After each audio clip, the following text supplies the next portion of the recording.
일생 동안 당신이 반드시 읽어야 될 100권의 책 일당 100. 오늘도 흥미로운 책 여러분께 소개해드리겠습니다. 반갑습니다. 정프로고요. 네, 정박입니다. 네, 이지선입니다. 네, 자 오늘은 아마 댓글에서 서로 의견들이 다른 분들이 아마 꽤 많이 나오는 그런 네. 날이 아닐까 싶습니다. 민감한 주제가 될 수도 있고요. 물론 네.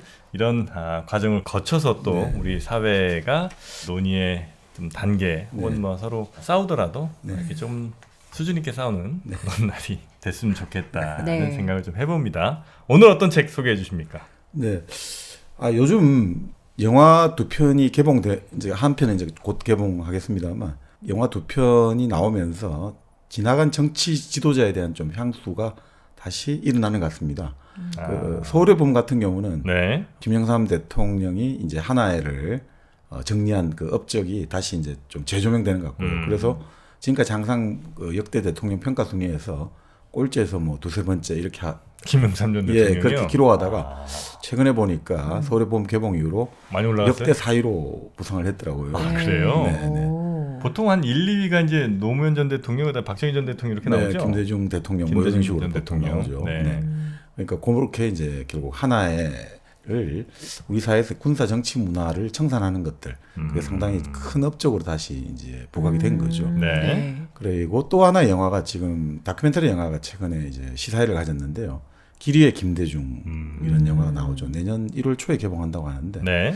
뭐 그것도 결국 기본적으로 우리 사회의 어떤 민주화랄까 그리고 우리가 이제 제4차 산업혁명을 맡고 있는데 정부에 기여를 했던 이제 김대중 대통령의 일생을 다루고 있는데 그걸 보면서 결국 우리가 지금의 어떤 여러 가지 또 정치 지도자들의 리더십과 비교해 볼 때 이 삼김 정치라고 했지 않습니까? 네. 김대중, 김영삼, 김종필, YS, DJ, JP 이렇게 그때는 영문 이니셜이 유행이었습니다만 이분들의 시대가 상대적으로 아주 커 보이는 것도 사실이고요. 네. 물론 그 당시에 어떤 역사적 요구가 있었고 수요가 있었겠습니다만 그런 것들이 또 오늘날 우리에게 우리가 지금 살고 있는 이 시간과 공간에 아주 큰 어떤 영향을 준 게 사실이니까 그래서 오히려 뭐 근데 그런 책들은 참 많으니까 네.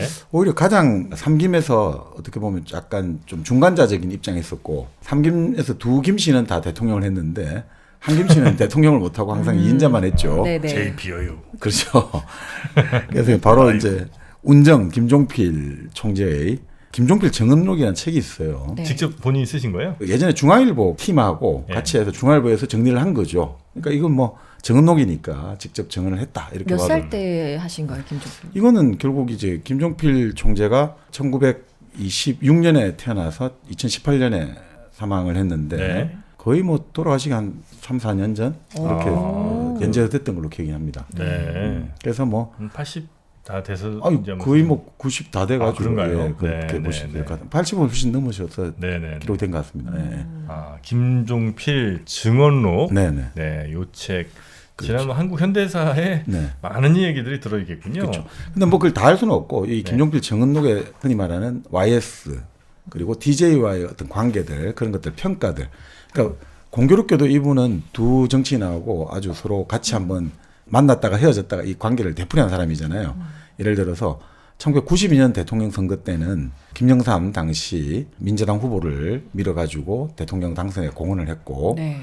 1997년에는 우리가 흔히 아는 DJP 연합 이렇게 해가지고 당시 김대중 국민의 후보를 지원해서 결국 대통령 당선 해방 이후 최초의 어떤 정권 교체에 또 기여를 했고 근데 공교롭게 또 다 결국 어느 정도 정권을 창출했다가 95년에 또 그 당시 김영삼 대통령과 결별을 하고 또 이제 2001년에 당시 윤동원 통일부 장관 해임 건의안 가결을 계기로 또 네네. 김대중 대통령과도 결별하고 그런 이제 역사를 다 그러고 갖고 있죠. 보니까 DJ 대통령 될 때까지 예를 들면 박정희 전 대통령 될 때도 거의 뭐 굉장히 중요한 역할을 했었고 네. YS 대통령 될 때도 그랬고 네. 노태우 대통령 될 때도 사실 삼당합당이라는 굉장히 중요한 이벤트가 있었으니까 노태우 대통령 때는 되고 나서 참 1로 3이 합당한 거군요. 87년이고 예. 그때는 아니고 그다음에 이제 DJ 그렇습니다. 대통령 되실 네. 때도 이제 네. 역시 굉장히 중요한 역할을 했던 네, 그래서 사실 우리 역사에서 예전에 이제 허주 김윤환이라는 네네네. 정치인, 킹메이커. 예, TK 출신의 정치인 계셨는데 예. 킹메이커로 불렀는데 항상 JP 쪽에서 하는 이야기가 있죠.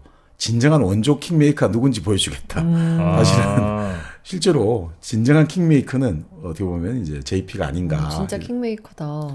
그렇죠. 그러니까 사실 1961년 5.16 쿠데타의 실질적인 설계자였다고 하죠. 실질적인 설계자를 했고 그래서 바로 이제 2인자로 등극을 했습니다만 네. 그때 나이가 35세잖아요. 진짜 젊다. 35세. 네. 그 바로 2인자가 된 거죠. 그리고 이제 1970년대 또 국무총리를 오랫동안 했죠. 그러니까 참 뭐 항상 권력에 그러니까 이 1961년 이후로 권력의 어떤 중심에서 항상 벗어난 적이 없어요. 항상 그러니까 그래서 어떻게 보면 처세의 정말 달인이다 이렇게 볼 수도 있고. 그래서 이 김종필 정은록에 나타난 YSDJ를 보고 있으면 또 네. 이제 우리가 한번 그 보는데 재미가 있을 것 같고요. 또 하나가 제가 이 책이 있는데 그곳에 늘 그가 있었다 해가지고 네. 사실 이 우리나라 민주운동 40년으로 보는데 60년대 이후 그리고 2004년까지 이분이 사실 없었던 자리가 없다고 하죠. 김정남 선생님인데 그러니까 바로 그 김정남 선생의 어떤 민주화 여러 가지 일어났던 일들 이런 것들을 이제 일종의 그 대담록 형식으로 한 책인데 사실 김정남 선생이 실질적으로 YS의 스피치라이터, 스문 스피치라이터 역할을 했거든요. 그래서 그 유명한 우리 표현 있죠. YS 하면 가장 먼저 떠오르는 YS 확실하게 이거 아닌가요? 근데 그거보다 조금 더 닭의 목을 비틀어도 새벽은 온다는 거죠. 네네네. 바로 이분의 표현입니다. 이분이 그 여기 책에 보면 나오는데 예전에 읽었던 어떤 책의 구절을 따가지고 변종을 해가지고 1979년 5월 30일 신민당 전당대회에서 아주 정말 파란의 역전성을 거두어 당선되었을 때 당선 이제 연설문이 딱 그렇게 나온 거죠. 네네. 아무리 민주주의를 탄압해도 민주주의는 온다. 뭐 이런 취지인데 아주 이제 숨은 스피치라이터 역할을 했고 실제 이제 1993년 청와대에서 교육문화사회수석으로 대통령을 보자 하다가 그래요? 예, 근데 결국 이제 주변에서 항상 왜 저런 흔히 말하는 빨갱이를 계속 옆에 두고 있냐 이렇게 해서 결국 94년 말에 이제 자리를 떠나게 됐죠. 근데 하여튼 이분이 또 이제 바라보는 YS랄까 그런 관계가 있고 또 우리 사회 대표적인 석학들이 있거든요. 학자들. 네. 예를 들어서 이제 고려대 영문과에 오래 계셨던 김우창 선생이 바라보는 김대중이라는 정치 지도자의 이야기. 또 연세대학교에 박림 교수가 썼던 이제 YS 김영삼 대통령에 대한 이야기들. 그리고 연세대학 석좌 교수를 했던 유종호 선생이 쓴 JP 이야기들. 이런 것들을 묶어가지고 석학이 또 바라보는 그런 각각의 아주 긴 책들은 아니고 긴 네네. 하나의 어떤 소론들이니까 그런 것들 한번 같이 엮어서 보시면 오늘날에 우리가 살아가는 우리에게 진짜 진정한 정치 지도자는 무엇인가. 저도 보다 보니까 예전에 그렇게 삼김을 많이 욕을 하고 막 그 삼김 정치의 폐해. 네. 결국 삼김 정치라는 게 지역주의거든요. 한마디로 말하면. 그렇죠. 충청, 영남, 호남. 네, 그래서 이게 어마어마한 폐해가 있었고 그래서 삼김 정치하면 구태 정치의 대명사였고 그래서 삼김 청산론 이렇게 내걸고 이제 여러 정치인들이 나왔습니다만 그럼에도 불구하고 다시 이제 오늘 시점에서 읽어보니까 야, 이 삼김만한 사람이 없었구나. 이제 이런 느낌도 많이 들고 좀 더 지금 우리들이 많이 분발해야겠다 이런 생각들도 많이 들고 네. 그리고 결국 또 이런 엄혹한 환경 속에서도 이런 리더십을 단련해 나가고 어떻게든 이제 이 공동체의 발전과 평화를 위해서 많이 노력을 해온 분들이 있구나. 이런 거를 또 알아보는 것도 좋은 시간이 될 것 같습니다. 네네. YS가 어찌 보면 이제 우리 사회 가장 좀 문제가 있었던 부분을 과감하게 좀 도려낸 거 아니겠습니까? 하나회요. 하나회 같은 경우는 그렇죠. 그러니까 우리 공동체가 일정한 단계로 발전할 때 우리 공동체의 발목을 잡고 있는 것들이 뭐냐면 그 당시 대표적인 게 군사 정치였거든요. 쿠데타 군인이 다시 쿠데타할지 모른다는 우려. 그걸 하나회를 정리를 한 거죠. 사실 하나회 청산 작업을 통해 가지고 그 당시 주요 보직이 있잖아요. 군에서 육해 공군 주요 보직 80몇 개가 있는데 그 중에 거의 한 60개를 다 정리해 버린 거예요.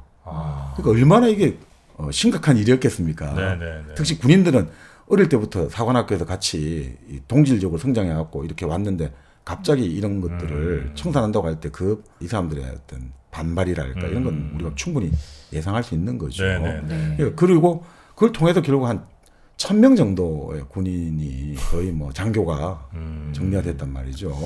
그리고 또 대표적인 게 공무원 공직자 재산 공개 등록을 실시했거든요. 네네네. 나부터 딱 하겠다. 네. 그게 다 할 수밖에 없잖아요. 그 과정에서 3천여 명의 그 고위공직자들의 구속이 되고 파면이 되고 징계를 받았어요. 그러니까 지금까지 이런 그러니까 항상 했던 말이 부와 명예를 동시에 가지면 안 된다는 거죠. 그러면서 이제 사회도 한 차원 더 깨끗해지기도 했고 뭐 금융실명제 금융실명제 맞아요. 네, 그렇죠. 그러니까 그런 의미에서는 저는 네. 좀 이렇게 뭔가를 좀 떼낼 때는 좀 더 과감하게 그죠? 예, 그렇게 해야지 그냥 조금 여기서 좀 보수해보자, 조금 여기 뭐 고쳐갖고 써보자. 이거는 나 문제가 좀 있는 것 같아요. 안 되는 것 같아요. 맞아요, 그렇게는. 맞아요. 그렇게는 하면 안 돼. 그래서 저는 캐라셀 네일 패치가 반드시 필요하다는 겁니다. 캐라셀 네일패 저기서 많이 들어봤는데? 캐라셀 네일 너무나 유명하잖아요. 네. 뭐 각질 제거라든지 네. 발톱 관리할 때. 네. 그런데 그게 이렇게 발라보면 네. 막 옆으로 막 그 약 같은 게 막 흐르고 이래서 네. 조금 이제 불편하셨던 분들이 네. 있었습니다. 네. 효과는 너무나 좋지만 네. 그래서 캐라셀 네일에서 패치를 만들었다는 거예요. 패치. 그냥 잘 때 붙이면 됩니다. 그러면 끝나요? 끝이죠.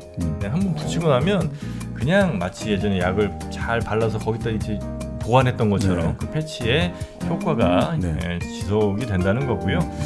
예를 들면 그 손발톱이 두꺼워지고 또 막 색깔 막 이렇게 이상해지고 네. 또 푸석푸석해지고 이런 거 내성 발톱이라든지 이런 것들을 가장 효과적으로 예방 혹은 이제 고칠 수 있는 그런 게 바로 또 캐라셀 네일인데 그게 아주 편한 캐라셀 패치로 나왔다는 겁니다.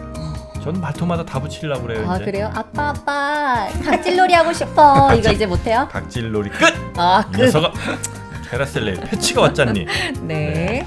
요거 특히 부모님들이 이게 요즘 나이 드시면 그게 막 생길 수 있거든요. 맞아요. 네, 근데 부모님들이 또 그냥 발톱이니까 그냥 쓰신다고. 불편했는데 그냥 네, 참으시더라고요. 그럴 필요가 없습니다. 네. 네, 영상 아래 보면 더보기란에 링크가 있습니다. 거기서 들어가셔서 일당백 이렇게 이제 적어주시면 풋크림까지 오. 같이 증정을 해드리니까 네. 발 각질도 맨들맨들하게 뒤꿈치 관리하시고 발톱도 아주 건강하게 관리하시기 바라겠습니다. 네.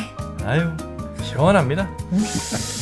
자 그러면 JP 김종필 네. 킹메이커의 네. 증언로 네. 그리고 그곳에 늘 그가 있었던 우리나라 민주화 운동의 가장 대부라고 할 수 있는 네. 김정남 선생. 네, 김정남 선생의 이야기를 함께 묶어서 우리나라 현대사 특히 이제 그 한 세 분 네 분 정도의 네. 아마 대통령 얘기가 네. 주로 이제 네. 나오겠군요. 네. 사실 김종필 증언록을 보면 그 YS의 관계가 1961년에 그 5.16 쿠데타를 하고 나서 네.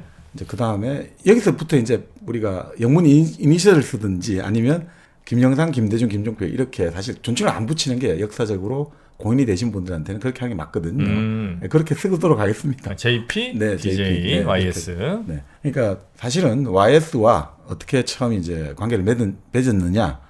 1961년 5.16 쿠데타 이후 중앙정보부장을 하면서 이제 박정희 대통령을 만드는 플랜을 짰단 말이죠. 네. 그래서 공화당을 만들어요. 네. 당을 만들어야 되니까. 그 당을 만들어야 되니까 이제 정치인들을 우리가 섭외를 하고 영입을 해야 될 거 아니겠습니까? 그래서 당시 나름 신진 정치인으로 나름 성과를 높였던 김영삼 YS를 이제 만났다는 거죠. JP가. JP가 네. 우리 공화당에 와달라. 당연히 거절. 내가 왜 거기 가냐. 그죠? 그때 이제 젊은 기수 뭐 이런 사람이었나요? YS는? 아직 젊은 기수는 아니었는데. 네, 젊은 정치인? 네, 젊은 정치인이었죠. 왜냐하면 YS가 사실 김영삼 이제 YS 같은 경우는 생년이 1928년 음력으로 12월이라고 하니까 1929년으로 보기도 하고 네. 28년으로 보기도 하는데 근데 우리 어떻든 최연소 국회의원의 기록을 가지고 있거든요. 네. 네. 26살에 국회의원이 당선됐거든요. 진짜 어리다. 집에 돈이 많아. 집에 돈이 많았대요, 진짜? 집이 많았죠. 김홍조 부친께서 네. 새우, 멸치 네. 의장을 갖고 멸치 있고 크게 하셔갖고 보통 이제 명절 때 이 김홍조 멸치죠. 그 거제도 잡은 멸치를 선물로 이제 주로 보내는데 보통 이제 3,000개 정도 보냈다고 하죠. 3,000박스. 3,000박스. 박스를요? 뭐 동료 의원들 네. 뭐 멸치를 줬단 말이죠. 멸치. 근데 그 멸치가 이게 은근히 비싸요. 물론 이제 뭐 싼 멸치도 있지만 그렇게 이제 뭐 선물용 이런 것들은 예를 들면 죽방 멸치 아세요? 모르는데요. 죽방 멸치는 예. 멸치가 쪽방을 때린 건 아니고. 그 죽방밖에 모릅니다. 아 그래요? 네. 그거 이제 아마 그 잡는 방법 자체가 좀 다른 모양이더라고요. 그 멸치가 훼손되지 않게 그리고 보면 막 이렇게 뽀여지고 막 이렇게 되잖아요. 네. 그렇게 돼 있지 않고 애들이 나란히 이렇게 누워 있습니다. 오, 반듯하게. 반듯하게 탁탁 가지런히. 네. 네, 그래갖고 그렇게 이제 뭐 찌고 말리고 하는 과정을 아마 네, 거쳐서 네, 아마 하는 것 같은데 맛도 뭐 좋다고 하고요. 그런 거는 한 박스에 지금 가격으로도 한 뭐 10몇만 원 이렇게 하구나. 넘어갈 거예요. 그래서 네. 그런 선물 세트만 네. 보내셨으면 꽤 비싼 거죠. 네. 하여튼 뭐 그 부친이 아주 물심양면으로 지원을 많이 해주셨다고 하죠. 네. 예, 어떤 분은 그런 이야기를 하죠. 그래서 YS 같은 경우는 정치를 그러니까 YS, DJ, JP 이렇게 세 명이잖아요. 그래서 우리 삼김이라고 부르지 않습니까? 네. 그러니까 이게 세 명을 묶어가지고 보통 정치 많이 재밌게 많이 하지 않습니까? 일본 같은 경우도 전국 시대 그 오다 노부나가, 도요토미 히데요시, 도쿠가 이에야스 이렇게 해가지고 세 명이고 네. 중국에도 우리 삼국지 할 때 조조, 유비, 손권 그런 식으로 세 명을 많이 묶는데 그러니까 실제 이제 우리 같은 경우도 여기 보면 YS는 일종의 어떻게 보면 조조와 같이 집안에 후광이 있어가지고 딱 깃발을 들면 금방 쉽게 사람을 모을 수가 있고 DJ 같은 경우는 어떻게 보면 유비처럼 가진 게 없으니까 그걸 사람을 모으고 하는 과정에서 상당히 이제 어려움을 많이 겪고 근데 DJ도 그렇게 어렵진 않지 않았어요? 아 근데 이제 상대적으로 YS 비해서? 예, 상대적으로 보니까 거기도 이제 뭐 약간 사업 비슷하게 하셨었잖아요, 그죠? 예 회원업을 했죠. 예. 거기도 저기도 있구만. 있는 집이야. 아 그리고 그 처갓집이 또 그쪽에 이제 첫 번째 보면 차용의 여사 집안이 목포에 또 유명한 차씨 집안이에요. 그 목포에 우리 차범석 이제 그 희곡 고구마 산불 뭐 이랬었던 유명한 우리 교과서에 항상 나오는 희곡 하면 그래요? 그 차범석 선생이 많이 써줬고 또 차인석 서울대 철학과 교수 뭐 그리고 또 차 뭐 하여튼 그 집안들이 그쪽하고 연결돼 있죠. 아마 삼김 중엔 JP가 집안은 제일 떨어진 것 같은데. 아 그렇지는 않습니다. 그렇지 않아요? JP도? 사실 김용필 총재 집안이 부여 쪽이지 않습니까? 예, 예. 네. 근데 그 부여에 딸 형제는 없고 아들만 친형제인가 이렇게 될 JP네. 거예요. 예, JP. 예, 예. 오. 아들? 와, 막내예요, 그럼 아들? 아, 다섯 번째 아들인가 이런. 야, 건데. 귀하네. 아니 뭐가 귀해? 아들이 7이라고. 아들이 7이에요, 딸이 7이 아니고? 아니, 아들이 일곱이라고. 아들만. 아유, 어머니 너무 힘드셨겠다. 근데 아버지가 면정을 하셨으니까 그 강점기 때. 면장. 예. 그러니까 뭐 나름 JP 뭐 같은 경우도 공부를 하기에는 요건이 부족함은 괜찮았죠. 없었고. 부족함이 없었죠. 네. 그래도 뭐 가주부잣집은 아니잖아. 셋 중에는. 네, 그쵸. 셋 중에는. 네. 그래도. 그러니까 사실 어떻든 뭐 그렇게 보다 보면 JP 같은 경우가 또 재밌는 게 우리가 JP는 상당히 좀 유하고 부드럽게 느끼지 않습니까? 네. 근데 학교 다닐 때 보면 이 말썽을 많이 일으켜요. 아 그래요? 예, 폭력. 이게 이제 뭔가 그런 이런 것들에 과감하고 유도랄까 운동 돈 내놔. 아니 뭐 그런 건 아니고 센터. 아니 뭐 10원에 한 대요. 아니 일본 선생한테 뭐 대들어 가지고 아, 그래요? 했다 이런 식으로 해서 뭐 이런 뭐 여러 가지 좀 농담이 좀 있습니까? 네 그런 것들이 있었죠. 그리고 근데 이 바로 JP가 가장 좋아하는 사람이 오다 노부나가 스타일이라는 거예요. 불꽃 같은 사나이. 이걸 가장 좋아했대요. 자기가. 아 그래요? 네. 약간 불꽃 스타일은 아닌 것 같은데. 그러니까 우리가 보통 볼 때는 그렇지 않습니까? 근데 네. JP가 이제 한일 국교 회담을 하러 일본에 갔지 않습니까? 그때 일량 나이 해봤자 뭐 30대지 않습니까? 네. 그 상대는 일본의 그 닳고 다른 능구렁이 같은 정치인들이 아, 막 이야기를 하는데 그 당시 일본의 뭐 이케다 총리랄까 뭐 그다음에 오이라였나 하여튼 그 다시 파트너 외상하고 뭐 이런 여러 가지 이야기를 끄집어낼 때 거침없이 막 이제 일본 책임도 말하는 거죠. 우리가 이렇게 된 게 다 일본 때문에 분단이 되었고 그래서 일본이 때문에 전쟁이 여러 가지 이런 이야기 하니까 그 당시 이케다 총리가 그런 이야기를 했다고 하죠. 당신을 보니까 우리가 메이지 유신 때 그 당시에 지사였던 그때 말씀드린 대구 보리통 오쿠보 도시미치 그 사람이 생각난다고. 아 당신이 진짜 여러 가지 국내의 반대를 무릅쓰고 그래도 우리의 그걸 그 당시 국내에서는 치욕적인 그렇죠, 그렇죠. 국교 회담이다 하는데 그걸 무릅쓰고 나름의 소신을 갖고 여기 와가지고 거침없이 이런 일본의 정치인들 네로라는 정치인 협상을 앞에서 한다는 협상하니까 마치 오쿠보 도시미치 같다. 오쿠보 도시미치가 자기 사무라이 계급들에게 그렇게 욕을 들어먹음에도 불구하고 일본이 나아갈 일은 이거다. 이렇게 해서 이제 오쿠보 도시미치를 근대 일본의 아버지라 부르거든요. 네. 딱 그런 식으로 딱 띄워주는 거죠. 그러니까 의외로 그런 승부사적인 기질이 있었다는 거죠. 아, 그래요. 근데 사실 그런 이야기를 하죠. 어떻게 보면 처삼촌이지 않습니까? 박정희 그 당시 대통령. 근데 이제 박정희 장군이 딱 그 5.16 쿠데타로 이제 최근에 의장이 됐습니다만 또 아무리 이제 결국은 조카 사이가 2인자로 자기를 떠받들어 줍니다만 1인자는 항상 2인자를 소외시키려 하고 네. 항상 검증하려 그러고 의심하지 않습니까? 그러니까 그때 그런 이야기를 했다고 하죠. 제가 나세르입니까? 나세르? 예. 이집트? 이집트에 이제 1952년이었나요? 그 군사 쿠데타를 네. 나세르 중령이었습니까? 대령이었습니까? 일으키고 그래서 이제 자기들이 나기브라는 장군을 이제 간판으로 내세웠거든요.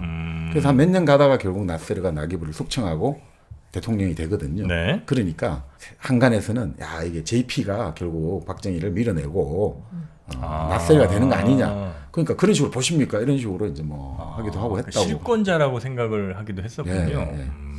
JP가 또 그런 면이 있었네요. 왜냐면 이제 저희는 일단 뭐 저 충청도 기반의 정치인이기도 하고 네. 네. 그리고 이제 대체로 킹을 만드는 데는 유능하지만 본인 스스로가 킹이 되는 거는 아마 조금 뭐 대가 약하다는 이런 기분들이 좀 있잖아요. 느낌이. 예. 근데 실제로 아마 직접 대했던 사람들의 느낌은 좀 달랐던 모양이군요. 네. 자, JP. 네. 하여튼 뭐 나중에 또 뭐 JP 이야기 좀 하면서 하면 되니까. YS와 JP의 예. 첫 만남은 그래서 그렇게 영입을 제안했는데 거절했다. 아. 자, 그 이후로 자기가 이제 YS를 계속 관찰, 어차피 뭐 같은 정치에 영역이 있는데, 네. 1979년이 그때 복잡한 시절이었지 않습니까? 우리 네. 11.16. 79년. 본래 이제 우리가 11.16 나기 직전에 결국 이제 부마 항쟁이 있었고, 그 와중에 10월 15일 부마 항쟁이 시작되었고, 그 부마 항쟁이 이제 일어나게 된 직접적인 어떤 바로 딱 근위를 찾자면 10월 4일 날 신민당 김영삼 총재를 국회의원직에서 제명하는 표결이 이루어졌거든요. 우리나라 최초의 어떻게 보면 그 의원 제명이에요. 제명인 거죠. 자, 이럴 때 이 JP가 그때 자기는 이제 권력에 좀 핵심에서 밀려나 있었지만 네. 이거 큰일이다 이거죠. 이거는 지금 이렇게 해서는 안 된다. 그렇게 해서 이제 자기는 부표를 던졌다는 거예요. 자기는 부표를. 대부분의 의원들은 찬성을 던졌는데 어떻게 됐냐면 그 야당은 결사 이제 항전을 하니까 네. 여기 공화당 의원들 그리고 그때는 유신정우회라고 유정회라고 불렀거든요. 대통령이 국회의원을 임명합니다. 그때 그 당시는 1973년 유신 이제 헌법에 따라 가지고 73년에 국회의원 선거가 이루어지는데 네. 6년이에요. 국회의원 임기가. 6년. 그런데 유신정우회라고 유정회는 3년이에요, 임기를. 유신정우회가 뭐냐면 국회의원이 이제 예를 들어 100명이 있잖아요. 네. 3분의 1을 그냥 대통령이 임명하는 국회의원이에요. 3분의 2만 전국 중선구제 국민들이 해가지고 뽑는 건데. 뽑는데, 그러니까 영원히 여당은 3분의 1을 항상 가지고 있는 거예요. 유정의 3분의 1에다가 중선구제 하니까 무조건 2명 뽑으니까 1명은 무조건 된단 말이죠. 그러니까 여당이 항상 3분의 1을 가질 수 있는. 네. 지금 예를 들면 동남아나 이런 국가들에서 약간 독재 국가들이 요 모델을 많이 따라 합니다. 따라 했거나 따라 하고 있어요. 그러니까 이제 그 대통령이나 혹은 뭐 실권자가 임명하는 의원들이 예를 들어 국회의원이 뭐 100명이면 한 3분의 1 정도를 그냥 거기 집어넣는 거야. 그러면 선거 결과가 어떻게 나와도 뭐 아무리 그래도 뭐 9대 1은 안 나올 테니까. 네, 3분의 1 깔고 하니까 무조건. 깔고 하니까 뭐 네. 3대 7 나와도 결국 다시 저 다수당은 그냥 여당이 되는 거예요. 네네. 근데 그런 시스템을 그렇죠. 많이 하시더라고. 그렇죠. 어디 뭐 라오스인가 뭐 이런 데도 그렇고 네, 일부 국가들이 요 모델을 굉장히 아주 좋아합니다. 네. 자, 그렇게 해가지고 이제 공화당하고 유정의 의원들만 모여가지고 표결을 하는데 그 당시 이제 국회 이제 의장이 이거 다 만장일치다라고 이제 발표를 했단 말이죠. 근데 자기는 분명히 부표를 던졌고 그때 그 의장이 흥분해가지고 그냥 다 만장일치 이렇게 이제 말했던 것 같다. 자기는 분명히 이제 부표를 던졌다라고 이제 말을 하죠. JP가 유정의 의원 중에 한 명이군요. 아니요, JP는 유정의 의원은 아니었고. 유정회는 아니었고. 그렇죠. 네, 유정회와 그다음에 공화당이 다 찬성을 했다고 생각했는데 JP만큼은 이건 아니다라고 생각해서 그렇습니다. 아니다 반대표를 던졌다. 네. 네. 자, 그러면서 그때부터 이제 이야기를 전개하면서 그러니까 YS가 기본적으로 하여튼 화만 나면 전후좌우 없이 무조건 돌직구를 날리는 스타일이다 이거죠. 네. 그래서 이제 그 당시 이 박정희와 YS가 부딪힐 수밖에 없는 구조였다라고 보는 거죠. 왜냐하면 그 YS의 스타일은 오랜 야당 생활을 한 전형적인 성격들이 본래 그렇다는 거죠. 왜냐하면 야당 생활을 그 당시에 하다 보면 흔히 말하는 우리가 대가 세지 못하면 직선적이지 못하면 언제든지 정권의 해외에 넘어가기 때문에 어떻게 보면 타협을 모르는 성격이다 이거죠. 물론 그런 결기가 있었기 때문에 음흠. 그것이 나중에 두 대통령을 감옥에 넣을 수 있는 원천이 될 수 있었습니다만 네. 95년에 네네네. 그렇게 됩니다만 어떻든 타협을 모른다는 거죠. 그러니까 YS에 대해서 그 당시 79년 총재 제명한 표결에서 느꼈던 게 YS는 항상 타협을 좀 모른다. 근데 정치라는 거는 기본적으로 정치의 본질은 타협이 아닌가. 뭐 그렇긴 하죠. 뭐 이렇게 본다는 그러니까 정치에 그걸 거부하기 때문에 YS가 뭐 여기는 이제 그 당시 공화당 입장이겠죠. 네. 그래서 YS 같은 경우는 그러니까 흔히 말하는 박통을 좋게 이야기한 적이 한 번도 없다는 거예요. 그 오랜 세월 동안. 그래서 그것이 사이고 사이다 보니까 박통 입장에서도 YS에 대한 반발과 정오심이 사였다는 거죠. 어떻게 내가 하는 건 맞아. 저 사사건건 반대를 하냐. 저런 친구는 국회를 버려놓는다. 내쫓아야 된다. 이런 이제 감정, 정오감으로 발전했다는 거죠. 박정희 전 대통령은 그렇게 생각했대요. 네. 이렇게 재밌는 이야기를 해요. 그러니까 JP에 따르면 박정희는 DJ는 처음부터 싫어했고 YS는 호감을 가졌다는 거예요. 처음에. 네. 그래서 사실은 1975년 5월에 월남 패망하고 나서 당시 이제 야당 총재를 하고 있던 YS하고 1974년 8.15 때 부인이 암살당했지 않습니까? 유경수 저격 취해가 됐으니까. 그래서 그때 YS하고 만났단 말이죠. 안 만나고 있다가. 그러니까 2시간 동안 청와대에 회담을 하는데 그 내용은 비공개를 해요.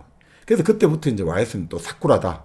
요즘 사쿠라 누가 말을 했습니다만 사쿠라는 변절자 뭐 이런 뜻이에요. 네. 그래서 저쪽에 넘어갔다 이런 건데 그래도 이제 약속을 한 거니까 YS는 결코 이제 말을 공개는 안 했어요. 그 회담 내용에 대해서. 이건 약속을 한 거니까.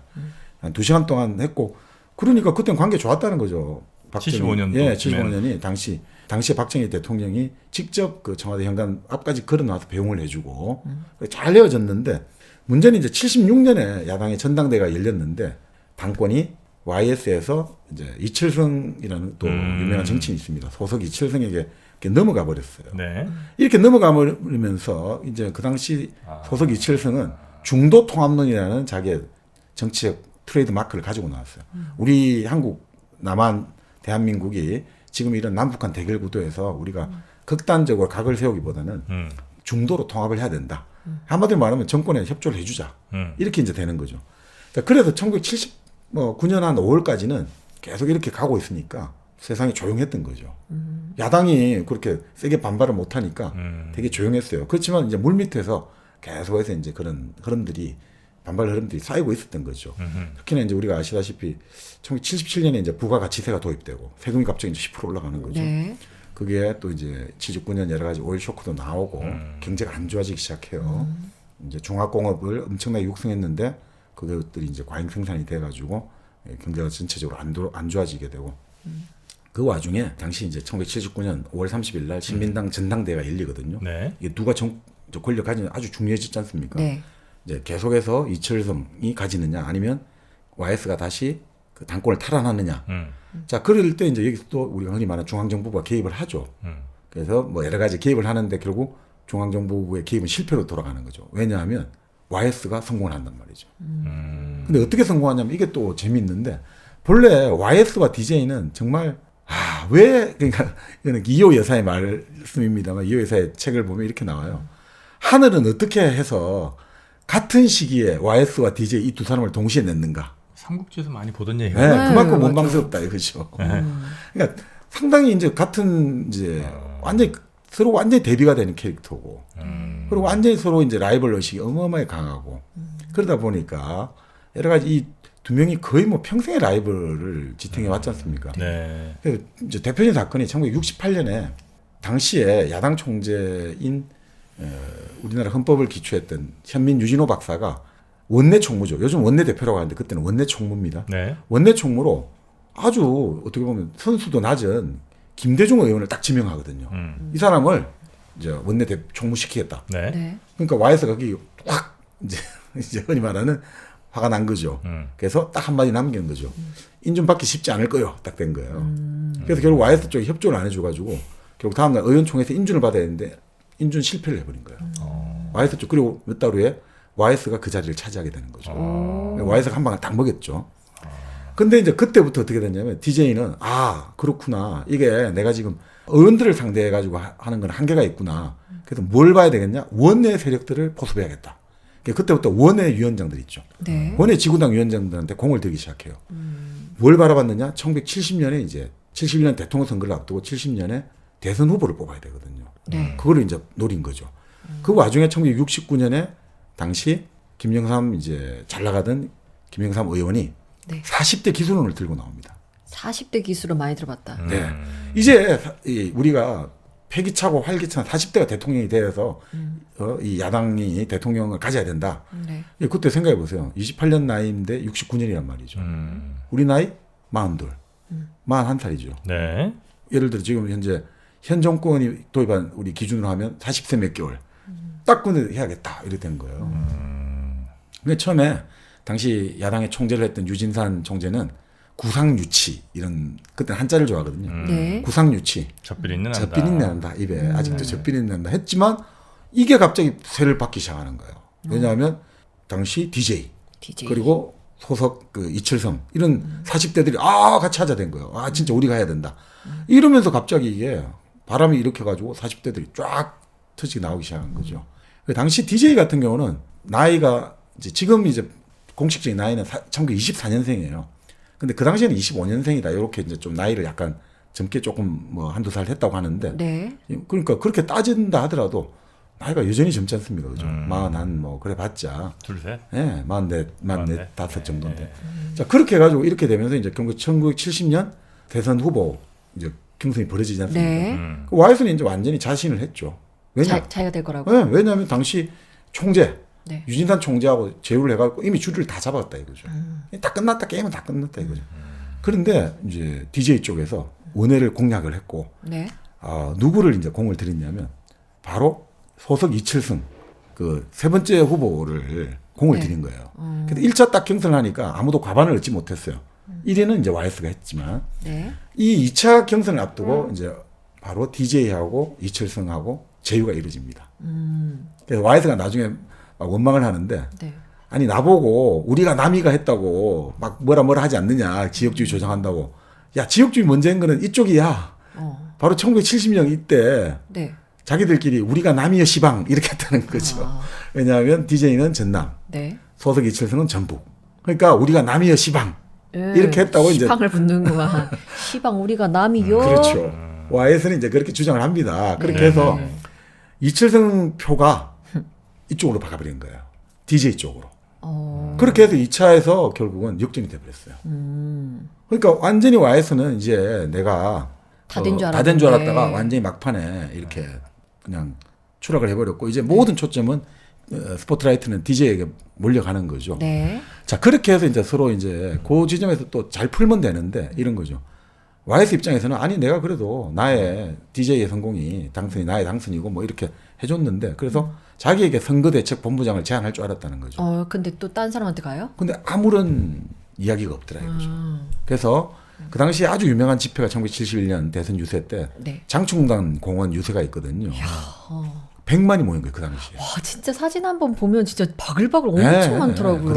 그 당시 이렇게 많이 모인 유례가 없었다는 네. 거죠. 예. 그 와중에 이제 YS는 나는 기자 한 명 없는 저 충청도의 어느 시골 장터에 나 혼자 외로이 있었다. 이렇게 나오는 거죠. 모든 그에게 영광이 가 있을 때. 그러니까 나를 완전히 의도적으로 배제한 거 아니냐. 이렇게 여기에 이제 오해와 여러 가지 원망이 깊어졌고. 근데 이제 또 이호 여사 책에 보면 그렇게 나와요. 그게 아니라 이렇게 같이 하려고 했는데 유세를 이렇게 이제 부산 쪽에 경남 쪽에 유세를 하려고 딱 해보니까 본인의 75년 대선 유세 운동을 먼저 하고 있더라 이거죠. 지금 DJ 유세를 해야 되는데 이제 4년 후면 75년이니까 네. 그거 이제 요번엔 안 됐지만 4년 후 내가 이제 대통령 후보 될 거다.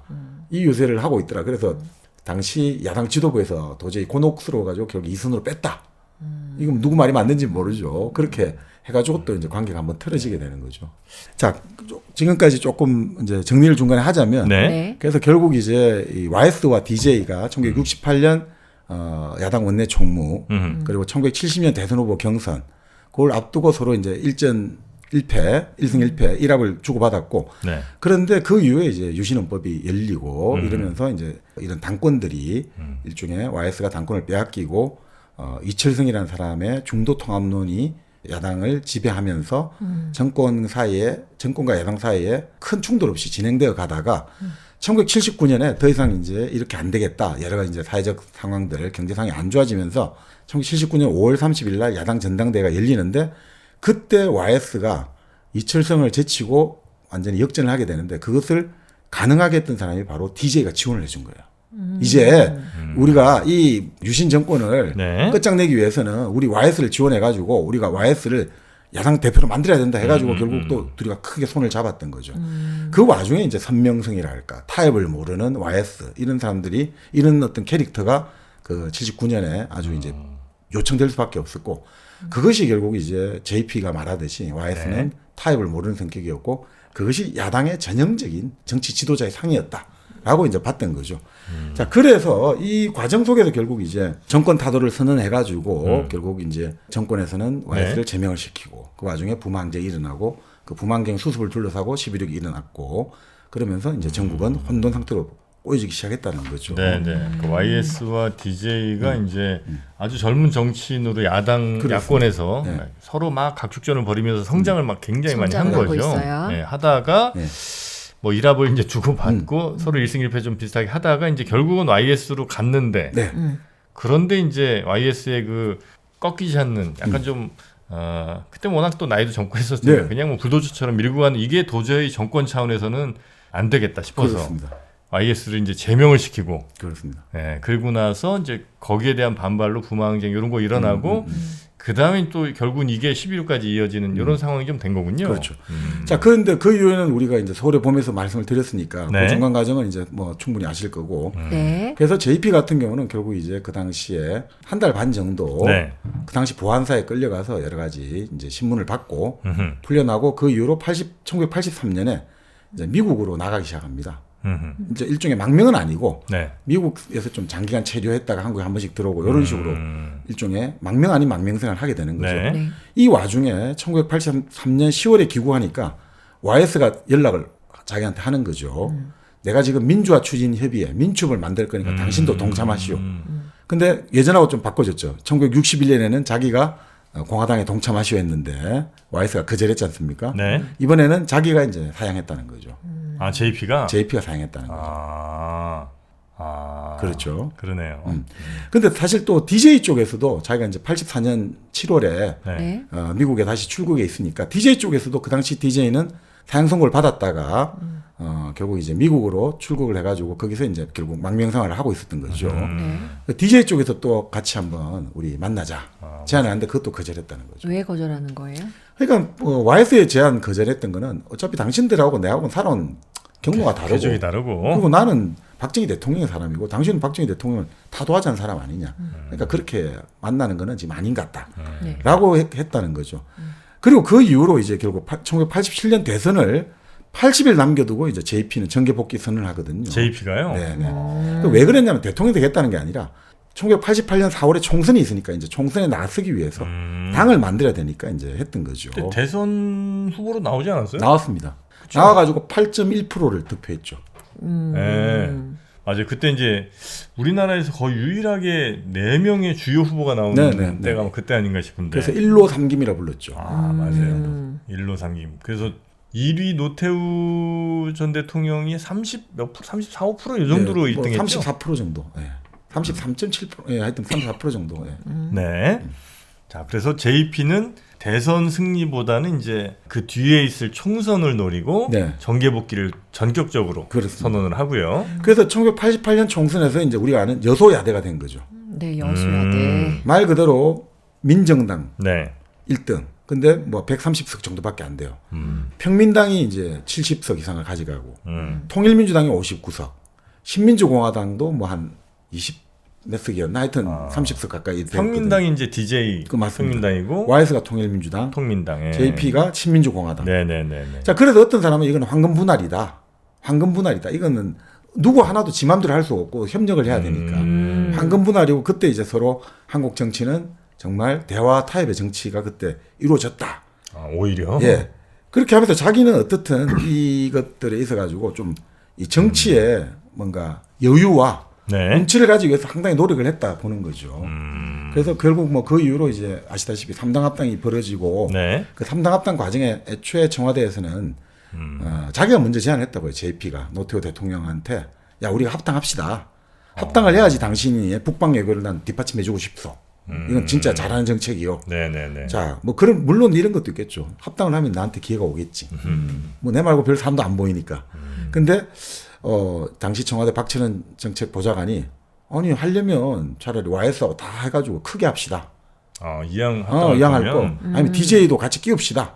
됐다 합당하면 어떻게? 그러니까 이제 그때 그런 식이었던 거죠. 뭐 일당 독재다. 그러니까 여러 군데 동시에 가동이 됐다는 거죠. DJ 쪽하고도 하려고 했고 YS하고도 하려고 했고 여러 이제 조합을 움직였다는 거죠. 근데 이제 DJ 쪽에서는 아니 이렇게 들어가봤자 결국 내가 결국 뭐 한마디 말해서 간판 그 밖에 더 하겠냐. 그러다 어느 순간에 내쳐지겠지. 팽당하지 않겠냐. 그래서 결국 거절을 했고 오히려 지금 그 사당 체제에서는 가장 정치력이 센 사람이 DJ거든요. 야당에서는 일당이니까. 거기에서. 네. 근데 YS는 그걸 못 참아내는 거죠. 내가 DJ 야당이든 여당이든 항상 1등이 돼야 되는데 2등은 죽어도 안 되는 사람인 거죠. 그 그러니 캐릭터 결국 자체가 네, 그렇군요. 그래서 결국은 이제 삼당 합당이 이루어질 수밖에 없다고 보는 거예요. 어떤 사람들은 이 둘 간의 캐릭터는 절대로 같이 그런 식으로 갈 수가 없다고 보는 거죠. 자 그렇게 해서 결국 이제 92년 총선 때 네. 결국 YS가 JP를 나 좀 도와주시오 이렇게 되는 거죠. 그때 왜냐하면 뭐 여러 가지 사건이 있습니다만 당시 노태우 대통령이 중립을 지키겠다고 탈당을 하고 노태우 대통령이 탈당하니까 또 민정계 의원들 박태준, 박철원 이런 사람들이 탈당을 하니까 이러다 갑자기 대세가 꺾이지 않느냐 이렇게 가니까 JP를 어떻게든 주저앉혀야 되는 거죠. 네. JP가 그때 그러면 약속을 하나만 해달라. 박정희 기념관을 건립해달라. 그리고 당의 사람을 총리로 지명해갖고 내각제적인 국정 운영을 해달라. 이런 JP가 약속을 했죠. 근데 약속을 해달라고 했고. 그렇죠. 그러면 와이스는 다 들어주겠다. 당신이 내가 이 당에 남아 있어주고 같이 가면. 네. 근데 자기는 그 말을 하면서 이 사람은 약속을 다 깰 것 같다라고 예감을 했다는 거죠. 근데 박정희 기념관은 JP 입장에서는 박정희 전 대통령하고 사실 굉장히 좀 불편한 것도 많았잖아요. 네. 그럼에도 불구하고 그거를 꼭 해달라고 한 이유가 뭐예요? 그 본인이 항상 주장하는 말이 있죠. 나는 유신 잔당이 아니라 유신 본당이라고. 나의 정체성은 박정희하고 같이 가는 것이다 이거죠. 그래요? 유신 본당이다 이거죠. 그게 지지자들을 다시 자기 쪽으로 끌어들인다고 생각하는 거예요? 아니면 정말 그냥 내 사상 자체가 이제 기본적으로 이 사람은 보수죠. 사실 보수. 네. 보수고 그 보수의 그 정체성, 정통성은 박정희와 우리의 올육에 있다고 보기 때문에 내가 왜 그걸 부정해 이거죠. 그래서 박정희 기념관을 자기는 어떤 이제 내가 대통령 선거에 도와줄 때 그것을 요구하는 거죠. 그래서 나중에 DJP 연합할 때도 그거를 요구하는 거죠. 박정희 기념관 건립. 그래서 결국 DJ는 약속을 지켰다고 하는 거죠. 네네네. 물론 완공되기까지는 10년 이상 시간이 걸렸습니다만 DJ가 어떤 2002년에 200억을 일단 예산으로 책정을 했기 때문에 그 약속은 지켰다 이렇게 이제 보는 거죠. 네. 네네. 자, 그 와중에 결국 이제 아시다시피 YS가 이제 여러 가지 문민 정부의 정통성은 여기 없다. 기존의 정권이 없고 우리는 30년 만에 이 문민정부 오는 데까지 30년이 걸렸습니다. 그러니까 5.16부터 지금까지 다 부정해버린 거죠. 대통령 취임사에서. 그때 자기는 이거 좀 아닌데 싶었지만 3당 합당을 해서 YS랑 JP가 이제 손을 잡았는데 네네. 일단 뭐 대통령 될 때까지는 뭐 이것저것 다 해줄 것 같이 YS는 약속하더니 그렇죠. 막상 대통령 되고 나서 이제 취임사부터 그렇죠. 자기를 철저히 좀 무시하는 것 같은 그런 느낌. 그렇습니다. 자, 그래서 이런 이야기를 해요. YS가 근데 가장 자기가 높게 평가하는 것 중에 하나가 네. 하나의를 제거한 거라는 거죠. 그래서 그걸 군자 표변, JP는 아주 한자 고사성을 좋아하니까. 네. 군자 표변은 뭐냐 이거죠. 잘못을 고칠 때는 표범이 가을에 가죽털을 확 바꾸는 것처럼 그렇게 신속하고 선명하게 허물을 고쳐버린다는 거죠. 그러니까 YS가 이것에 이제 하나의 어떤 장점을 특기가 가지고 있다는 거죠. 네네네. 그래서 그걸 아주 높게 평가한다 이거죠. 그 아주 전격적으로 하고 그 대담하게 하는 것들 그걸 아주 높이 평가한다. 그러면서 그런 이야기를 해요. YS는 그 뭔가 권력의 본성을 감각적으로 느끼는 사람 같다는 거죠. 그래서 상황 판단이 아주 집중을 잘한다는 거죠. 이게 뭐가 본질인지. 논리적으로 뭐 이것저것을 따지거나 이렇게 분석을 해서 뭔가 답을 내는 게 아니고 네. 그냥 감각적으로 동물적 감각 그렇습니다. 이런 걸 통해서 이때는 이거다라고 하고 밀어붙이고 네. 이런 게 이제 강하다는 거죠. 그러니까 YS가. DJ는 뭐냐 여기서 보면 그 같은 만약 행동 패턴을 보면 단계적이고 복선적인 접근 스타일이라는 거죠. 단계적으로 차근차근 논리적인 빌드업을 하는 거죠. 이것도 해보고 저것도 해보고. 그래서 그 흔히 우리 DJ가 말한 게 서생적 문제의식과 상인적 현실 감각이다 이런 말 하지 않습니까? 근데 이게 뭐냐면 그게 실제 정치에 적용되면 어떠냐 이거죠. 요것저것 따지고 의심하고 계산하는 측면이 많다는 거죠. 장사를 하는 사람도 그렇습니까? 계속 따져봐야 되잖아요. 네. 서생도 마찬가지고. 그래서 유리한 결론을 도출해 내기 위해서 계속 설득 논리 개발하는 것이 아주 유능하다는 거죠. 그러니까 뭐 하나를 딱 파고 들어가는 것도 아주 그러니까 뭐라고 할까 복잡하게 파고 들어가는 거죠. 근데 Y에서는 동물적 후각이 발달한다는 거죠. 그래서 말 그대로 언어로 표현하자면 이렇게 분석할 수 있다는 거죠. Y에서는 복잡한 문제를 단순화하는 순발력과 결단의 역량이 아주 뛰어나다 이거죠. 네. 그래서 언어도 아주 직관적이고 직설적인 언어다는 거죠. 네. 근데 DJ 같은 경우는 논리와 설득을 중시하기 때문에 꾸준하게 축적하고 단계를 중요시한다 이거죠. 이분은 단순한 문제를 복잡하게 네. 해결하는 스타일이군요. 그래서 우리가 유명한 말 있죠. 그러니까 DJ가 YS를 보고 저 사람은 어떻게 저렇게 어려운 일을 저렇게 아주 간단하게 저렇게 말을 하나. 네. 그럼 Y에서는 DJ에 대해서 하는 말이 저렇게 간단한 일도 어떻게 저렇게 복잡하게 말을 하나. 택도 없는 소리. 뭐 이렇게 이제 했다는 그렇죠. 거죠. 네. 그래서 이제 사람들이 흔히 그래서 누가 기가 더 세냐 그런 이야기를 많이 하잖아요. YS와 DJ가 둘이 있을 때, 그냥 둘만 딱 나오고 있을 때 누가 기가 더 세냐가 호사가들의 이야기입니다. 그래서 이제 이 JP 정은동에 나오는데 그래서 보통 YS가 더 기가 세다라고 하거든요. 사람마다 이제 한장에 사주팔자가 있다 치면 네. 그 에너지 코드가 있잖아요. 그러니까 어떤 사람한테는 이 에너지가 더 잘 먹혀들고 이런 게 있잖아요. 그런 이야기를 하는데 JP는 그렇게 생각하지 않는다 이거죠. 꼭 그런 건 아니다. 그러니까 물론 나이 차는 좀 나요. 이제 DJ가 24년생, YS가 28년, 뭐 29년생 거의 한 4살 차이 나는데, 그러니까 이런다는 거죠. 결국 뭐 DJ가 마음이 약한 게 절대 아니라는 거죠. DJ는 끈기, 오기, 그 강인함에서는 따라갈 사람이 없다고 보는 거죠. 근데 순발력하고 속전속결에서는 YS가 한 발 앞선다는 거죠. 아까 말한 동물적인 그 상황을 포착해낸 능력 있잖아요. 여기가 승부처다 하면 그때 밀어붙이는 거는 YS가 뛰어나는데 그 끈기라고 할까, 오기라고 할까, 이런 강인함이 있잖아요. 인동초란 별명이 붙은 거. 네네네. 거기에서는 이게 상대할 사람이 없다는 거죠. 그래서 사실은 뭐 어떻든 YS나 DJ나 뭐 이런 각각의 특장점이 있다고 보는 거죠. 네. 그 어떤 사람은 그런 이야기를 해요. 우리가 민주주의에서 가장 필요한 정치인에게 필요한 덕목이 용기와 절제라고 보거든요. 용기와 절제. 네. 절제를 다른 말로 하면 인내죠. 인내. 용기가 가장 뛰어난 정치인이 YS. 그러니까 하나를 돌파하고 뭐 이런 것들이 있고 DJ 같은 경우는 사수였습니까? 그게. 그죠? 네. 대선 후보를 사수만에 됐지 않습니까? 네네네. 그 인내, 절제, 끊임없이 기다려서 그 상황을 만들어내는 것.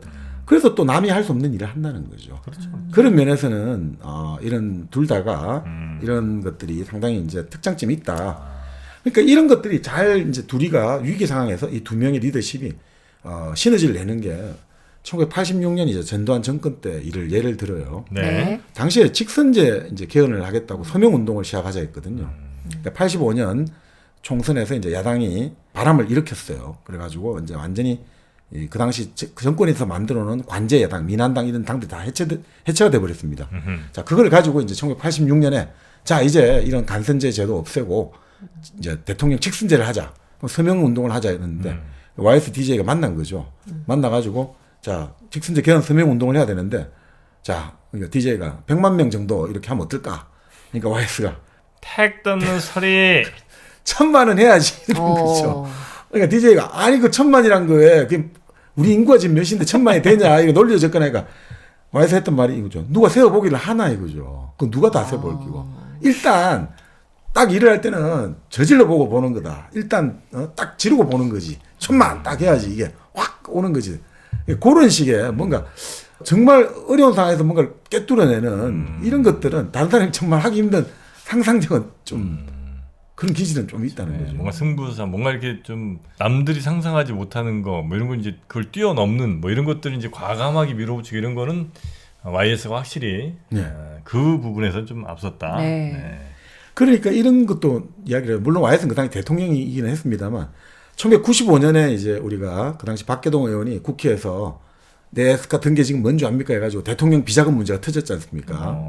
그 터졌을 때 근데 갑자기 DJ가 먼저 기자들에게 국민 여러분께 고백할 게 있다고 발표를 해요. 예. 사실 내가 노태우 저 예전 그 대통령 때 20억을 받았다. 음. 먼저 이야기를 하거든요. 네. 그러니까 YS는 어떻게 했냐면 그때 밝히라고 이제 하지 않습니까? 아, 이제 밝힐 때가 됐다니까 갑자기 YS는 이제 5.18 특별법을 제정하겠습니다. 정치 군인들의 시대는 끝장내야 됩니다. 이제 둘이 다 감옥 보내겠습니다. 이렇게 하고 군자를 확 국민을 전환해 버렸어요. 이제 대통령 선거자금 말하라고 하니까 갑자기 이제 이 5.18 특별법 만들어 갖고 깜빵에 보내겠습니다. 그게 또 분위기를 확 바꿔버린 거예요.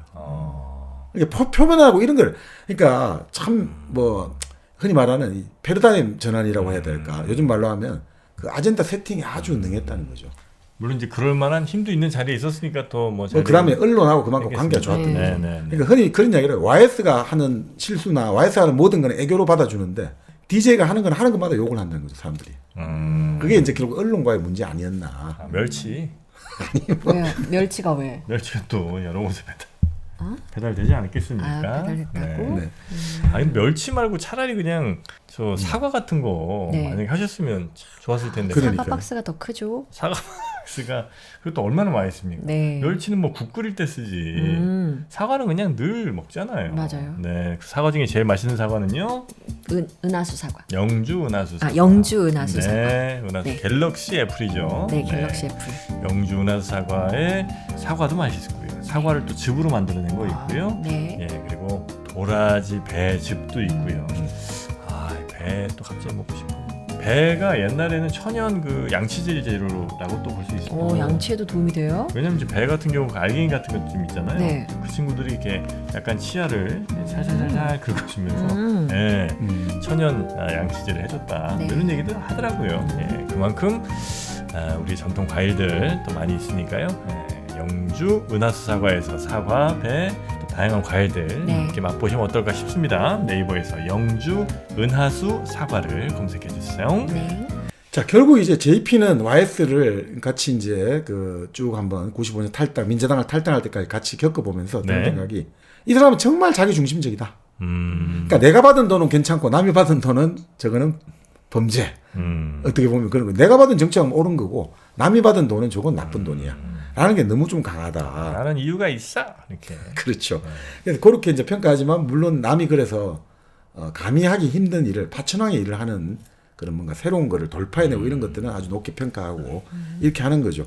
그리고 항상 그런 느낌이 있었다는 거죠. 예전에 내가 YS를 스카우트 하려 했고 또 YS가 나에게 손길을 내밀었듯이 그래도 이 시대를 살아가는 동년배로서의 어떤 우정 같은 걸 항상 갖고 있어요. 아, JP가 YS에게? 예. 그래요? 그리고 YS도 뭐 마찬가지 자기의 그런 동년배의 이런 느낌들을 가지고 있지 않았나 이런 생각을 하는 거죠. 네. 그래서 이제 이 JP 같은 경우는 YS와 결국 이제 한마디로 다시 3당 합도로 모였다가 결국 뭐 5년 만에 결국 이제 이별로 끝을 맺는 거죠. 사이가 안 좋아지진 않았죠? 아니, 사이가 안 좋아졌나요? 아니 결국 이제 95년에 YS가 이제 당 대표를 내려놓으라고 하거든요. 아, JP에게? 네, 그러니까 JP는 그래요? 그러면 저 탈당하겠습니다. 바로 받아치는 거죠. 그러니까 YS가 되게 당황한 거죠. 이제 고문 정도로 물러나십시오. 이제 뭐 세계화 시대도 되고 이제 세계화를 그때 들고 나온 거예요. 그 세계화가 되는데 왜 나를 나가라냐? 자기가 그러니까 JP가 그런 얘기하죠. 내가 외국을 나가도 더 많이 나가고 더 잘 아는데 뭐 이런 얘기 했다고 하는데 네. 세계화 시대에 이제 좀 세대 교체합시다. 이렇게 이제 간 거죠. 그래서 이제 사실은 그때 YS가 계속 밀었던 게 세대 교체였고 그래서 이인재 경기도지사가 깜짝 놀랄 만한 사람을 내 후계자라고 생각한다. 그래서 이제 뭔가 세대 교체라는 느낌을 주는 그때 이제 이인재. 네, 95년 경기도지사로 일약 이제 스타가 되는 거죠. 피닉스, 피닉제. 이번에 또 네. 나온다고 하죠. 이번에 저 금산인가요? 아니, 논산. 논산인가요? 네. 예, 그쪽에서. 또 출마하신다고. 네. 대단하십니다. 대단하다 진짜. 자, 그래서 이제 그렇게 끝을 냈고, 네. 그런 다음에 이제 우리가 말하는 자민련을 만들어가지고 95년 지방선거에서 완전히 뭐 성공을 일으켰죠. 일으켰고 또 90년 총선에서는 자민련에 경북에서도 뭐 대구에서는 뭐 어마어마하게 표를 많이 얻어가지고 그랬나요? 자민련이 50석을 얻었습니다. 충청도 석권하고 TK 대구까지 다. TK까지. 네. 그래서 완전히 또 한 칼을 보여준 거죠. 자, 그 와중에 이제 결국 그렇게 되고 나니까 이제 DJ 쪽에서 이제 같이 일을 한번 해봅시다. 되는 거죠. 네. 그러니까 본인은 그렇게 생각했답니다. JP 입장에서는 DJ가 1992년 대선에 실패하고 정계를 은퇴하겠습니다. 이제 나는 시민으로 들어가겠습니다. 했지만 자기는 반드시 복귀할 거라고 봤다는 거죠. 왜냐하면 그의 끈질긴 집념을 생각해 보라 이거죠. 네네. 근데 이 사람은 아까도 말했듯이 단계를 중요시하고 논리를 중요시하잖아요. 절대 바로 오지는 않을 거다.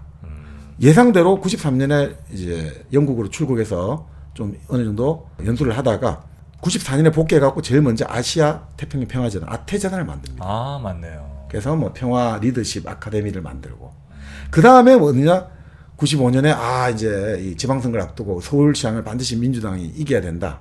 그래서 서울시장 선거 후보에 조순 그죠. 전 부총리를 청구해갖고 결국 당선되는 거죠. 그래서 지원을 해주게 되는 거죠. 자 그러면서 어떻습니까? 이제 다시 복귀를 하려고 하니까 여론이 안 좋죠. 민주당 내에서도 이거 이렇게까지 해야 됩니까? 국민과 약속을 지켜야 됩니다. 그러니까 어떻습니까? 새로 당을 하나 만들었죠. 새정치국민회를 만들었죠. 본래 그 민주당의 당사가 마포에 있었거든요. 마포 민주당사. 그 마포 민주당사가 그 사실 이제 이기태가 꼬마 민주당과 합당할 때 DJ 쪽에서 이제 어떻게든 그 만드는 거거든요. 그 자금을 출연해 가지고 결국 이제 그 당을 버리고 나오니까 그때 그 돈도 엄청 큰 돈인데 그 당이 지금도 있습니다. 그 건물을 버리고 새로 이제 출발하겠다. 새정치국민회의로 기존 민주당 국회의원에 거의 한 그 소속된 의원들이 한 70% 가까이는 이쪽으로 다 오게 되는 거죠. 남은 사람들이 누구냐?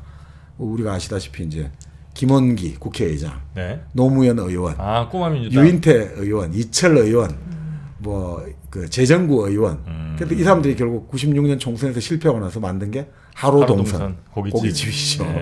그렇게 해서 이제 서로 그래 된 거죠.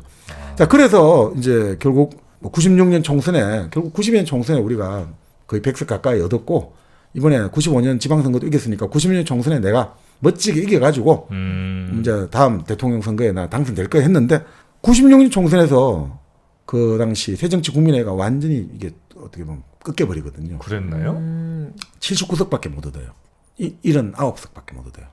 제1야당은 하지만 JP의 그 자민련은 50석을 얻었어요. JP가 많이 가졌구나. 그리고 당시에 흔히 말하는 신한국당이죠. 당명을 바꿨는데 신한국당이 거의 131석을 얻었고 그리고 항상 서울 경기에서 기본적으로 항상 야당이 이겼는데 서울에서 이겨버린 거예요. 서울에서 민주당 그러니까 새정치국민회의를 신한국당이 압도적으로 이겨버린 거예요. 그러면 이게 어떻게 되냐? 이미 그러면 대선은 끝나버린 거죠. 서울에서까지 여당이 이겼으니까 더 이상 이제 뭐 될 수 있겠냐? 자, 그 와중에 결국 어떻게 되느냐? 이제 결국 DJ하고 JP가 손을 잡게 되는 거죠. 당시 YS의 신한국당이 150석은 안 됐거든요. 그냥 무소속 당선된 사람들하고 이런 사람들 빼가지고 야당을 빼내가니까 자연스럽게 이제 반 YS 전선을 만든 거죠. 그래서 DJ와 JP가 보람의 공원에서 규탄 대회를 같이 서로 손을 잡고 열게 됩니다. 있을 수가 없는 일이었죠, 그죠? 지금까지 유신 본당하고 그러면서 9월 보궐선거에서 이제 선거 공조로 이어집니다. 차분차근하게 이제 가는 거죠. 자, 그 상태에서 이제 DJ는 야권 후보 단일화를 해야겠다 해서 JP는 뭘 원하느냐? 내각제죠. 그럼 내각제를 해준다면 난 해줄 수 있다. 그러면서 이제 그렇게 이제 JP가 DJ하고 손을 잡을 듯이 하니까 YS가 또 제안을 하는 거죠. 내하고 하자. 내각제 다시 내하고 하자. YS가 JP에게 96년 12월부터 그러니까 이 삼김의 수사이 벌어지는 거죠. 계속 서로 이제 JP는 캐스팅 보트를 쥐고 있는 거죠. 또 옛날처럼. 자, 그래서 결국은 나중에 뭐 우여곡절 끝에 실무 협상이 이루어지고 그 JP의 청구동 사실은 신당동이지만 청구동 집으로 DJ가 방문해가지고 결국 뭐 이런 이야기가 나옵니다. 자기 집을 1997년 10월 27일 대선은 그 당시 12월에 열리지 않습니까? 찾아온 DJ가 다짜고짜 자기를 끌어안고 폼을 진하게 하더라는 거죠. DJ가. 그리고 소파에 앉아 인사를 한 다음에도 갑자기 바닥에 내려앉아가지고 나를 한번 도와주시오. 간절히 부탁하더라는 거죠. DJ가요? DJ가 이렇게 나오죠. JP 말에. 그러면서 자기가 화답을 해주는 거죠. 내가 그렇게 해드리겠다고. 그 대신 대각제 개헌을 부탁드립니다. 그리고 박정희 기념관 건립도 부탁드립니다. 알겠습니다. 그렇죠. 그렇게 해서 결국 그 이제 대선에서 40만 표 차이 났어요. 이해창 후보와. 충청권에서 딱 40만 표 차이 나요. JP 힘이죠. JP 힘이네 진짜. 그래서 그 청구동 자택에서 두 분이 이제 또 커피를 기울이면서 그때도 커피를 커피 좋은 거 마시셨겠네요. 그러시겠죠. 뭐 커피를 워낙 이제 두 분이 서로 이야기가 깊어지다 보니까 두 분이 드신 커피가 1kg에 달했다. 1kg나 드셨군요. 1kg 커피. 그렇죠. 그 고민 속에 1kg 이상을 드셨겠죠. 네, 1kg 커피. 네. 우리나라 한국 현대사의 굵직굵직한 현장에 또 이렇게 흔적이 남아 있습니다. 네, 1kg 커피 드시면서 또 예전 생각도 좀 많이 하시고 커피는 또 추억을 떠올리기에 굉장히 좋은 맞습니다. 매개체 아니겠습니까? 네, 옛 첫사랑 또 떠올리고 싶은 분들 많을 겁니다. 네, 지금 결혼 또 후회하고 계신 분들 네.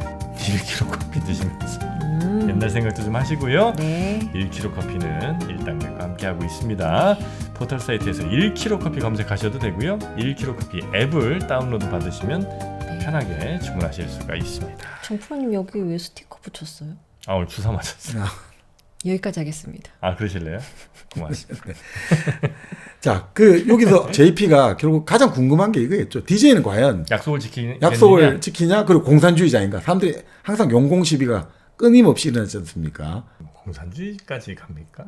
근데 그때는 이제 뭐 지금은 그런데 뭐 빨갱이 몰린 예, 계속 그랬습니다. 네. 네. 그래서 결국 이제 사실 자기의 대인이 이제 다 돌아가셨습니다. 김용환 그 당시 의원이었는데 김용환 의원이 DJ를 만나자마자 첫 마디를 물어본 게 총재님은 거짓말 잘한다는 소문이 있는데 맞습니까? 이렇게 대놓고 물어볼 만큼. 근데 재밌는 이야기를 하죠. 아니 내가 어려운 상황 속에 약속은 못 지킨 적은 있지만 거짓말을 한 적은 없습니다. 사실 개변이잖아요. 내가 어려운 상황에 내가 약속을 못 지킨 적은 있지만 거짓말 한 적은 없습니다. 그렇지만 어떻든 논리적으로 진정을 보여주려는 DJ의 마음이 느껴졌다. 내가 약속을 못 지킨 적이 있지만 거짓말 한 적이 없습니다. 그런 이야기를 하고 그 다음에 사실은 이제 공산주의자인가 그 용공 시비가 끊임없었거든요. 그래서 JP가 요 말을 합니다. 여기서 책에서도 네. 자기가 DJ를 밀어주겠다고 하니까 난리도 아니었다는 거예요. 특히나 전통적인 지지층에서 아니 왜 공산주의를 돕냐고 이렇게까지 이야기를 했대요. 그래서 자기가 딱 한마디를 해요. JP가 내가 어떤 사람이냐 이거죠. 내가 어떤 사람. 나는 6.25 전쟁 때 육군 야전 중대장으로 참전을 했고 또 6.25가 일어나기 전에 내가 육군본부 정보국에 북한 반장을 했다. 그만큼 내가 모든 정보를 다 깨고 있었던 사람이었고 이게 내가 반공 보수 최고다. 그리고 내가 5.16을 딱 했을 때 내가 첫 번째가 뭐냐 5.16 반공을 제1의 국시로 한다까지 한 사람 아니냐. 그 내가 아무나 사상 보증해 주는 사람이냐 이거죠. 그래서 자기는 DJ는 본질적으로 공산주의가 될 수 없다고 결론을 내렸다는 거죠. 그러니까 DJ가 해방 직후에 그 당시 건국준비위원회랄까 조선신민당에 가입은 했지만 그게 좌파로 기우니까 금방 탈퇴한 사람이다 이거죠. 본인이 해명했고 자기는 칼포퍼의 이야기를 들려주고 싶다 이거죠. 20대 사회주의자가 아니면 심장이 없는 사람이고 30대까지 사회주의자면 머리가 없는 사람이다.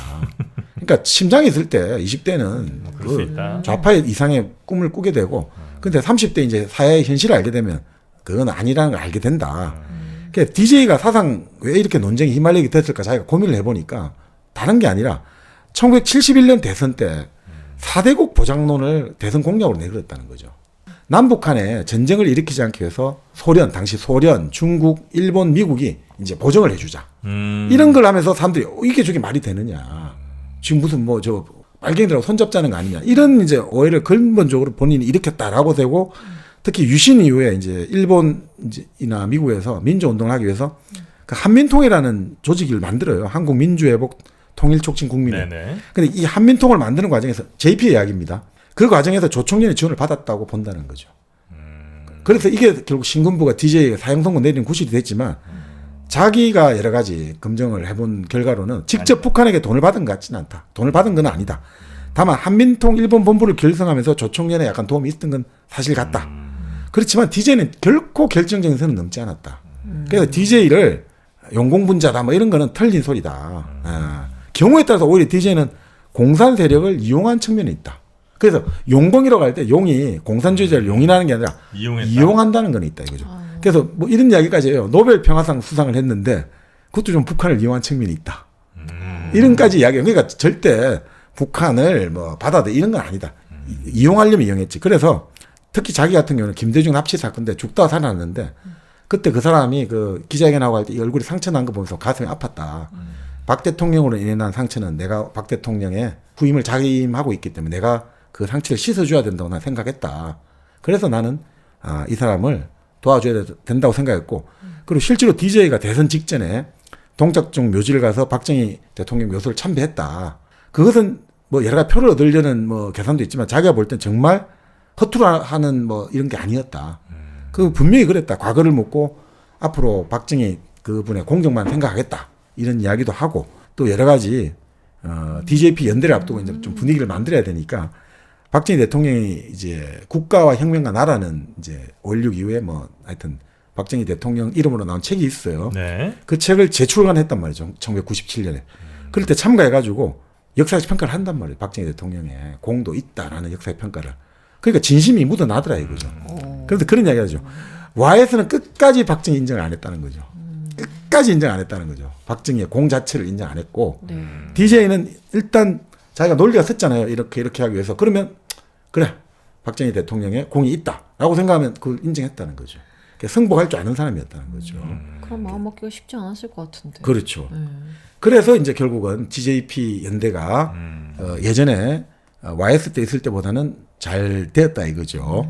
그래서 왜냐하면 처음에 공동정부 강요가 거의 50대 50이었어요. 그 약속을 지켜준 거죠. 그러니까 뭐 예를 들어 그 당시 내정이 있죠. 내정. 우리가 말하는 네네. 경제 뭐 이런 정치는 전부 자민련 출신 강요를 다 했어요. 거의 뭐 공동정부. 네, 경제부총리 네네네. 그리고 우리가 말하는 그 당시 금융위원장 유명했던 구조조정 해결사 이현재 부총리까지 했습니다. 그 JP 쪽이에요. 이현재 부총리는 본래 이해창 캠프에서 일을 했거든요. 네. 근데 이제 JP 쪽에 된 거죠. 아니 물론 이제 김용환 그 당시 JP 쪽에 이쪽하고 또 다 같은 관계가 있고 해가지고 진짜 실력 있다 해가지고 됐습니다. 뭐 어쨌든 자 그래서 결국 근데 이런 이야기를 해요. 그 약속을 지킨 것도 있지만 문제는 뭐냐? 우리 자민련이 55석을 가지고 있었기 때문에 당시 JP는 79석 그리고 이게 의석이 작았거든요. 그러니까 그때는 103석. 그러니까 우리가 있어야지 과반을 넘잖아요. 그러니까 자민련의 지원 없으면 과반이 깨지잖아요. 그래서 그런 힘이 바탕하고 있으니까 그 연대가 오래 갈 수 있다는 거죠. JP는 또 그런 면에서 아주 현실주의자인 거죠. 자 그렇게 이제 JP는 이제 DJ와 YS를 이제 박정희 관점에서 이제 이렇게 보기도 하고, 그러니까 뭐 아까 말씀드린 대로 그 시대가 요구하는 이제 예를 들어 가지고 우리 사회의 어떤 공동체의 발전을 발목을 잡고 있는 정치 군부의 문제랄까, 그리고 금융 실명제의 문제랄까, 공직자 재산 공개의 문제랄까, 뭐 여러 가지 이런 것들에 있어 가지고는 그 정말 공동체의 근본적인 발전을 위해서 그걸 완전히 잘라내준 공은 큰 거죠. 그래서 항상 YS가 생각했던 게 이런 거죠. 내가 하나를 안 쳤다면 DJ와 노무현 대통령이 가능했겠냐 이거죠. 그런 이야기를 항상 하는 거죠. 내가 그 뿌리를 다 잘라냈기 때문에 가능한 거 아니었겠나 뭐 이런 이야기를 하기는 합니다만 그 당시 워낙 이제 우리가 IMF 외환위기에 있어가지고 그런 것들이 너무 또 그 과오가 너무 이제 크게 부각되었기 때문에 참 YS가 그동안 상당히 오랜 시간 동안 그 이제 역사의 과오만 부각되었고 최근에 진짜 영화를 그 서울의 봄을 보면서 이제 다시 YS에 대해서 그런 알려고 하는 열기들이 다시 이제 생겨나는 것 같습니다. 그리고 이제 아마 요 영상 올라갈 때도 개봉은 안 했을 수 있겠군요. 그 DJ 관련된 영화. 뭐 일단 시사회는 좀 한 것 같은데요. 그 영화 보시면서 또 DJ의 정치 혹은 뭐 삶에 대해서 또 이런저런 궁금증들이 있으실 텐데 오늘 이어지는 2부와 함께 또 더 깊은 이야기를 좀 나눠보도록 하겠습니다. 자, 저희는 2부에서 JP 그리고 YS, DJ 이 이야기 조금 더 이어가 나가 보도록 하겠습니다.